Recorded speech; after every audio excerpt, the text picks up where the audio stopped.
వైఎస్ఆర్ కాంగ్రెస్ కీలక నేత విజయసాయిరెడ్డి వేణుంబాక విజయసాయిరెడ్డి గారు నిన్న చెప్పిన విధంగానే ఈరోజు శనివారం 25వ తేదీ రాజీనామా పత్రాన్ని రాజ్యసభ అధ్యక్షుడు ఉపరాష్ట్రపతికి పంపినట్టు తెలుస్తుంది.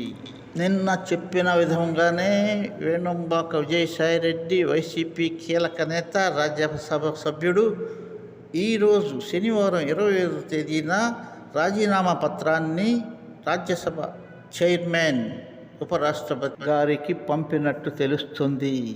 ఈ రాజీనామా నా సొంత నిర్ణయమేనని, ఎవరి ఒత్తిళ్లు లేవని, 3 తరాల వైఎస్ఆర్ కుటుంబానికి సన్నిహితంగా మెలిగానని, వైఎస్ రాజారెడ్డి, వైఎస్ రాజశేఖర రెడ్డి, వైఎస్ జగన్మోహన్ రెడ్డి గారితో సన్నిహితంగా మెలిగానని, వారితో కానీ వారి కుటుంబంతో కానీ వైఎస్ఆర్ పార్టీతో కానీ